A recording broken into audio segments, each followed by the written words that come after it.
buat semuanya. Hari ini kita akan melanjutkan materi kita ya dari minggu lalu mengenai tanah dan keberlangsungan makhluk hidup. Jadi untuk hari ini materi kita adalah yaitu proses pembentukan tanah dan komponen penyusun tanah. Coba ya anak-anak sekali kalian pernah mungkin melihat orang menggali tanah. Ya, kemudian kita akan melihat lapisan-lapisan tanah. Atau coba sekali-sekali kamu ambil tanah kemudian kamu remah-remah ya, kemudian pasti akan kelihatan terasa ya pada saat kita meremasnya, kemudian pasti ada yang lengket, ada yang jatuh, dan ada yang kadang-kadang kita bisa melihat kenapa berdebu. Nah itu adalah merupakan bagian-bagian dari tanah. Tentu dalam materi kita akan lihat bagaimana asal tanah itu ya, apa prosesnya ya, kemudian faktor-faktor apa pembentuknya. Nah anak-anak, jadi proses pembentukan tanah itu kita lihat tuh asalnya bagaimana tanah itu bisa terbentuk, dari bahan apa aja ya. Selanjutnya dari situ bagaimana prosesnya, bahkan apa faktor-faktor pembentuknya. Jadi tanah itu yang kita pegang, yang kita pijak dan sebagainya merupakan campuran dari beberapa ya bahan, seperti adalah batuan.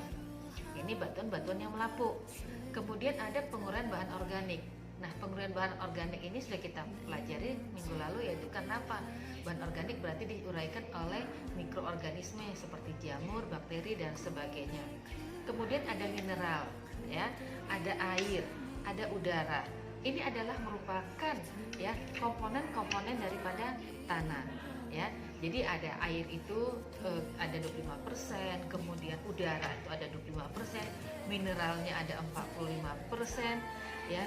Kemudian bahan-bahan organik ya, selanjutnya ya, bahan organik inilah yang akan menentukan kesuburan tanah. Kemudian kalau tanah itu tadi terbentuk karena adanya apa? Peristiwa pelapukan. Apa yang melapuk di sini? Jadi yang melapuk itu adalah, kita perhatikan anak-anak, coba kalian perhatikan ya. Di sini ada proses bagaimana terjadinya pelapukan. Jadi pelapukan itu ada ya mengenai sifat fisiknya, ada kimia dan biologisnya. Jadi kalau dia sifat fisik, ini berarti apa bagian-bagian ada di sini. Kalau ada fisik berarti ini berhubungan dengan lingkungan ya.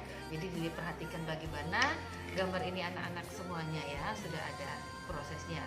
Jadi batu-batuan ini akan melapuk karena ada peristiwa dari sifat fisik, kimia, dan biologisnya. Nah, jadi faktor-faktor fisik ini apa aja? Jadi jelas faktor fisik itu adalah faktor yang ada di sekitar kita, misalnya iklim. Iklim ini berarti sudah masuk di sini adalah kelembapan, suhu, ya. Termasuk ada sini apa lagi? Adanya cahaya matahari.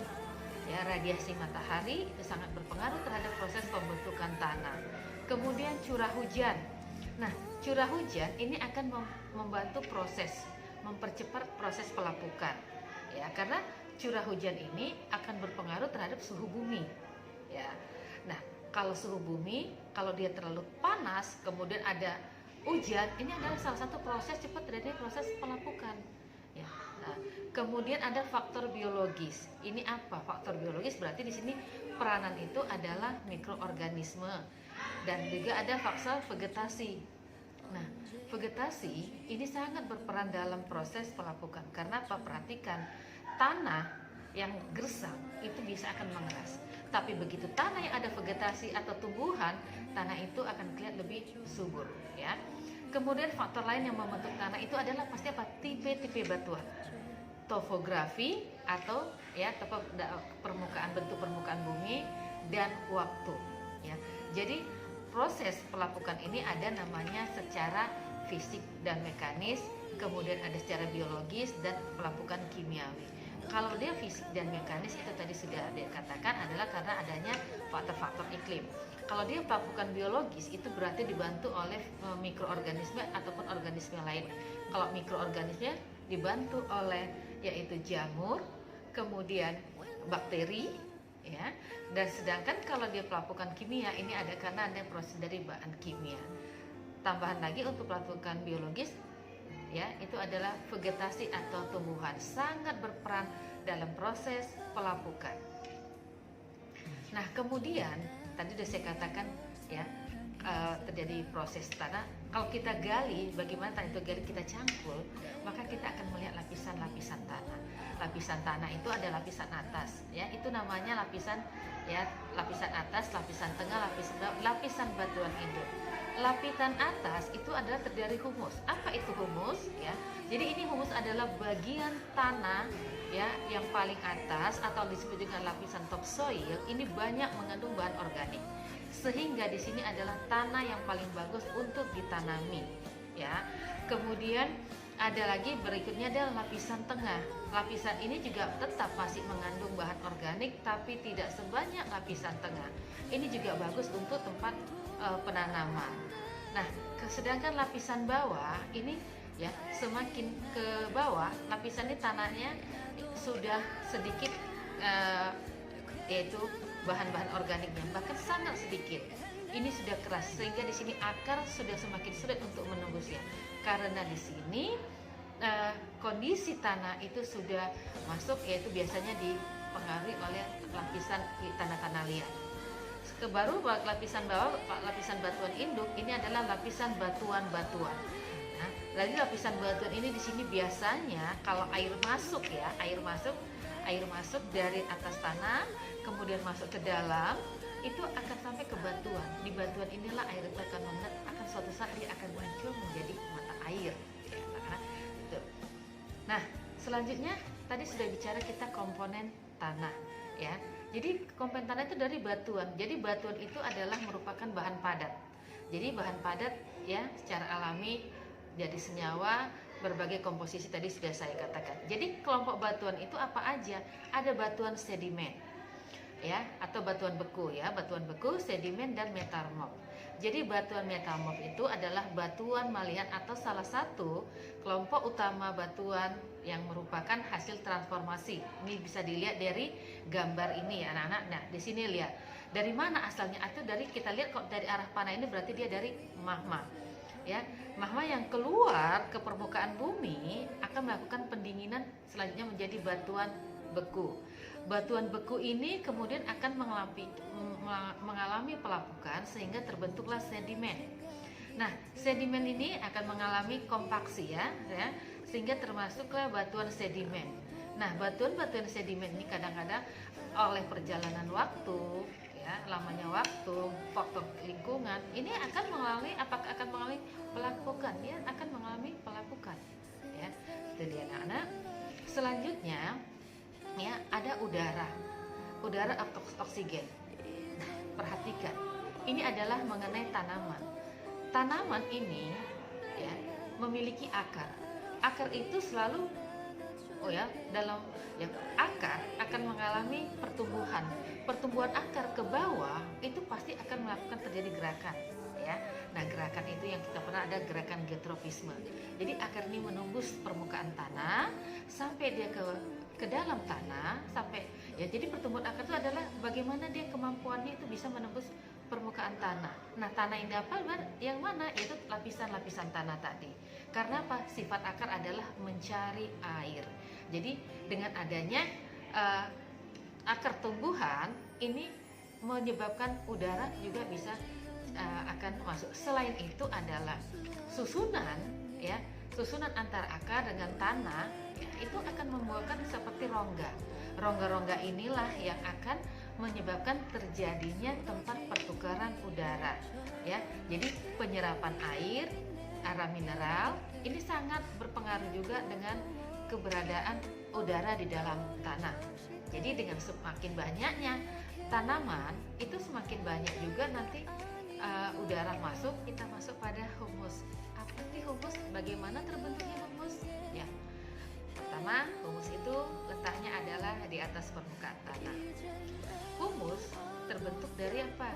Yaitu dari bahan-bahan organik, pertama misalkan dari hewan-hewan yang telah mati ataupun tumbuh-tumbuhan yang menggugurkan daunnya, ranting-ranting yang jatuh, buah, biji, dan sebagainya yang jatuh di atas permukaan tanah. Dibantu oleh mikroorganisme ataupun bakteri dan jamur pengurai, maka akan terbentuklah yaitu serasa, di mana serasa ini mengandung humus, ya.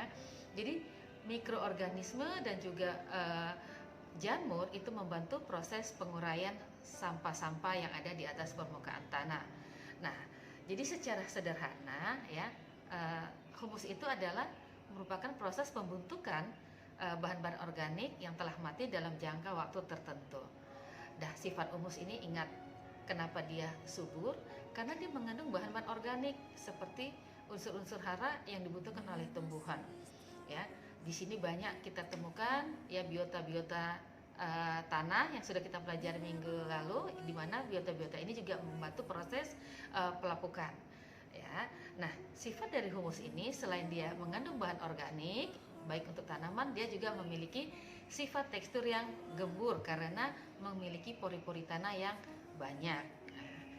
Ya, nah air. Apa hubungan antara air, tanah, dan tanaman?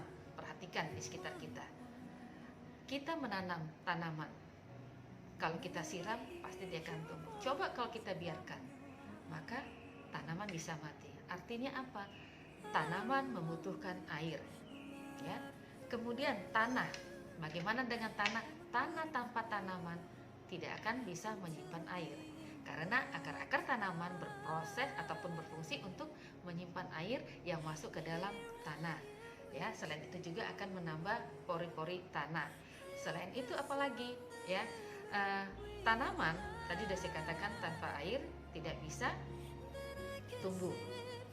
Ya, selanjutnya di sini kita akan melihat bahwa ada hubungan antara biotik dan abiotik. Tanah tanpa tanaman itu tidak baik, ya. Sementara dengan adanya tanaman pada tanah ini membantu yaitu kesehatan tanah dan juga membantu proses penyerapan air sehingga air bisa tersimpan di dalam tanah. Ya. Nah, selanjutnya mineral. Apa itu mineral dan bagaimana manfaatnya bagi tumbuhan? Jadi selain tadi ada unsur-unsur hara, ada unsur mineral. Mineral ini adalah merupakan bahan anorganik tanah yang terdiri dari berbagai ukuran, komposisi, ya, dan juga jenis mineral. Jenis mineral ini tergantung dari batuan induk tanah. Nah, tanah yang baik itu adalah yang memiliki pH sekitar 7, ya. Nah, mineral ini berfungsi sebagai apa? Yaitu sebagai indikator dalam proses pertumbuhan dan juga sebagai cadangan unsur hara, ya. Ya, walaupun kecil ini tetap dibutuhkan oleh tanaman. Nah, jenis mineral ini juga ada yang mineral yang primer, ada yang sekunder. Jadi ada yang dibutuhkan dalam banyak, ada yang dibutuhkan dalam sangat sedikit, tapi dia tetap dibutuhkan oleh tumbuhan. Ya, jadi proses pembentukan mineral ini juga memiliki waktu yang panjang karena adalah dari proses pelapukan batuan. Jadi batuan-batuan tersebut akan mengalami pelapukan sehingga akan terbentuklah ion. Ion ini ada yang ion positif dan ada ion negatif. Kalau ion positif itu misalnya kita temukan pada kalsium, magnesium, kalium. Sedangkan ion negatif itu akan kita temukan pada yaitu fosfat, nitrat, ya, anak-anak. Nah, jadi itu adalah merupakan komponen-komponen tanah yang dibutuhkan oleh manusia, makhluk hidup lainnya. Ya, jadi setiap makhluk hidup yang ada di bumi ini pasti akan membutuhkan tanah. Apa yang kita lakukan? Ya, jadi tanah juga adalah merupakan sumber daya alam sehingga kita wajib untuk menjaganya. Ya, dan ingat bahwa semua jenis tanah itu tidak akan sama. Di tepi pantai itu tanahnya pasti akan berbeda di daerah dengan pegunungan. Ya, atau ada tanah yang tanah misalkan yang ada tanah yang tanah kapur, ada tanah yang tanah gambut. Nah, karena tanahnya berbeda, biasanya jenis tanaman juga akan berbeda. Ya, contohnya jati itu bagus tumbuh di tanah kapur. Nah, anak-anak, ya, jadi ingat tanah ini adalah merupakan sumber daya alam yang patut kita jaga bersama-sama. Dan ini adalah merupakan tanggung jawab kita sebagai manusia yang mendiami di atasnya. Ingat ya, mari kita jaga lingkungan kita. Bila kita menjaga lingkungan, berarti kita juga akan menyelamatkan kehidupan. Oke anak-anak, sampai di sini. Terima kasih. Sampai ketemu lagi. Semangat!